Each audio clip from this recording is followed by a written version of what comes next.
नमस्कार, जय श्री राम, स्वागत, अभिनंदन आप सभी का। मित्रों, आशा करती हूँ कि इस श्रावण मास में आप सभी शिव जी की पूरी आराधना कर रहे होंगे और उनका आशीर्वाद प्राप्त कर रहे होंगे। इसी श्रृंखला में आज एक और वीडियो लेकर मैं उपस्थित हूँ आप सभी के सम्मुख। और आज का ये वीडियो बहुत ही इम्पोर्टेंट है, आप सभी इसको ध्यान से सुने। पितृदोष, हम में से बहुत सी कुंडलियों के अंदर पितृदोष निर्मित होता है। यदि आपने कभी कुंडली का विश्लेषण करवाया है, तो यदि आप में से किसी को भी ये बताया गया है कि आपकी कुंडली में पितृदोष है, पितृदोष क्या होता है, कैसे निर्मित होता है, किन ग्रहों की वजह से ये बनता है, इसका क्या क्या और निवारण है, ये एक बृहद बहुत लंबा विषय है, एक बहुत ही गूढ़ विषय है जिसके बारे में हम और एक विस्तार से चर्चा करेंगे। लेकिन क्योंकि श्रावण मास चल रहा है आजकल और हम बहुत से अलग अलग तरह के उपायों के बारे में आजकल बात कर रहे हैं, क्योंकि साल भर में यही एक ऐसा समय है जिसमें हम ज़्यादा से ज़्यादा उपायों को हमें करना चाहिए। उसी श्रृंखला में पितृदोष के लिए भी कुछ उपाय लेकर आज मैं उपस्थित हूँ। 20 जुलाई 2020 को सोमवार है, जो कि श्रावण मास का तीसरा सोमवार होगा, और उस दिन अमावस्या भी है। ऐसा संयोग बहुत कम बन पाता है। सोमवती अमावस यानी कि सोमवार को जो अमावस पड़े, इस दिन तो आपको ये सब कुछ करना ही चाहिए जो मैं अब आपको बताने जा रही हूँ। लेकिन श्रावण मास में सोमवती अमावस का पड़ना एक बहुत बड़ा संयोग है और इस दिन का लाभ हम सभी को उठाना चाहिए। हमें अपने पितरों को प्रसन्न तो रखना ही है हमेशा।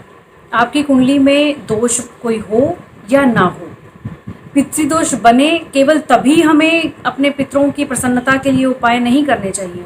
ये तो एक ऐसी चीज़ है जो हमें रूटीन लाइफ में भी इन कुछ उपायों को करते रहना चाहिए। तो आइए देखते हैं वो कौन से उपाय हैं जो हमें इन सोमवती अमावस को यानी कि 20 जुलाई 2020 को कर लेने चाहिए। सबसे पहले जो पीपल का जो वृक्ष होता है, बहुत महत्वपूर्ण वृक्ष है ये पीपल, इसकी आपको उस दिन परिक्रमा कर लेनी चाहिए। और किस प्रकार से करनी है, अगर आप उस प्रकार से कर लें तो बहुत ही अच्छा। अदरवाइज़ आप कम से कम पीपल के पास जाएं, वहाँ उन पीपल की जड़ में जल चढ़ाएं, कुछ बताशे चढ़ा दें या जो भी आपके पास मिठाई अवेलेबल है वो चढ़ा दें और एक दिया जला दें। इतना तो आप अवश्य करेंगे। और साथ में वहाँ पर आप हाथ जोड़कर अपने पितरों से प्रार्थना करें कि यदि मेरी कुंडली में कोई पितृदोष है या मुझसे कोई किसी प्रकार की कोई गलती या अपराध हुआ है, उसके लिए मैं क्षमा प्रार्थी हूँ, आप मुझे क्षमा करें। यदि आप इससे ज़्यादा कुछ कर सकते हैं तो आपको 108 बार पीपल वृक्ष की परिक्रमा करनी चाहिए और 108 बताशे या मिठाई या जो भी कुछ आपके पास मीठा अवेलेबल हो वो चढ़ाते रहना चाहिए। वहाँ पर एक दिया जलाएं, एक परिक्रमा करें, एक कोई मिठाई चढ़ाएं, एक परिक्रमा करें, फिर दूसरा मिठाई या बताशा जो भी आपके पास अवेलेबल है वो चढ़ाएं। इस प्रकार से हमें 108 बार परिक्रमा करनी है और अपने पितरों से प्रार्थना करनी है। ये तो है पहला उपाय। और इन में से दोनों में से या तो 108 बार वाली परिक्रमा या कम से कम 3 परिक्रमा ये तो आप कर ही लें।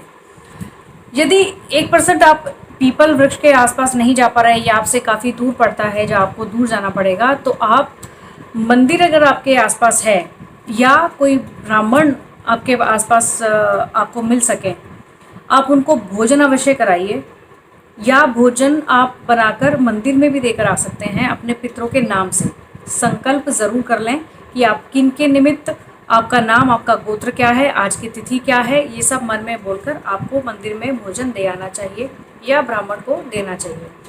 यदि आप भोजन ना बना पाएँ, आपको बहुत सरलतम उपाय बता रही हूँ मैं, यदि आप भोजन ना बना पाएँ तो जो भी रॉ मटेरियल होता है खाने का, जैसे कि आटा हो गया, चावल हो गए, नमक हो गया या हल्दी मिर्च, जो भी हम मसाले यूज़ करते हैं खाना बनाने के लिए, उसमें कुछ 2-4 आलू हो गए और साथ में कुछ ना कुछ कोई मिठाई वाइट कलर की हो तो बहुत ज़्यादा अच्छा। साथ में एक दूध की थैली आप रख सकते हैं। जितनी आपसे श्रद्धा हो, जो आपका समर्थ हो, आप उस अनुसार ये खाने पीने की जो सामग्री है उसको रॉ फॉर्म में भी आप मंदिर में देकर आ सकते हैं या किसी ब्राह्मण को दान कर सकते हैं। यहाँ मैं बार बार ब्राह्मण देवता का नाम ही ले रही हूँ, क्योंकि पितरों के लिए यदि हमें कुछ दान करना है तो हम ब्राह्मण को ही कर सकते हैं। आप अगर इतना भी नहीं कर पा रहे हैं, आपके आसपास यदि कोई गाय काऊ दिखती हैं तो आप कम से कम उनको 2 रोटी बनाकर उस पर थोड़ी चीनी रखकर गाय को ज़रूर खिला दीजिए। इनमें से जो अच्छे से अच्छे तरीके से आप कर सकें, आपके सामर्थ्य अनुसार, आपका जो भी आपके आसपास जो माहौल है कोविड को देखते हुए, आप वो काम करिए। सबसे बड़ी शर्त इसमें केवल एक है, मन में श्रद्धा ज़रूर होनी चाहिए पितरों के निमित्त, और मन में प्रार्थना ज़रूर होनी चाहिए कि हे पितृदेवता, जो भी आपके पितर हैं, जो भी आपका गोत्र है, उसको मन में बोलते हुए कि मेरा ये गोत्र है, मेरा ये नाम है, और इस गोत्र में, इस कुल में मेरे जो भी पितर हैं, जो भी मुझसे गलती अपराध हुए हैं, उनकी क्षमा प्रार्थना करते हुए आपसे मैं क्षमा प्रार्थी हूँ। मन में ये एहसास होना आवश्यक है कि यदि मेरी कुंडली में कोई पितृदोष है तो मुझसे कोई ना कोई गलती अपराध ज़रूर हुआ है। हो सकता है कि वो पूर्व जन्मों से रिलेटेड हो। मैं ये नहीं कहूँगी कि ये सब कर लेने से आपके पूरी तरह से दोष समाप्त हो जाएंगे, लेकिन ये कुछ छोटी छोटी चीज़ें ऐसी हैं जो हमें रोज़मर्रा की ज़िंदगी में भी ध्यान रखना चाहिए, जिनसे पितृदोष का प्रभाव काफ़ी हद तक कम हो जाता है। और इसके निवारण के लिए और बड़े उपाय क्या हैं जिससे हम काफ़ी हद तक अपने जीवन को सुधार सकते हैं यदि पितृदोष आपकी कुंडली में है, उसके बारे में हम ज़रूर चर्चा करेंगे। लेकिन इस श्रावण मास की सोमवती अमावस को, जो कि बहुत ही जल्दी आने वाली है, तो उसके लिए आपको जो ज़रूरी उपाय हैं वो मैंने आपको बता दिए। आगे इस विषय में चर्चा जारी रहेगी, तब तक आप इन उपायों को करें।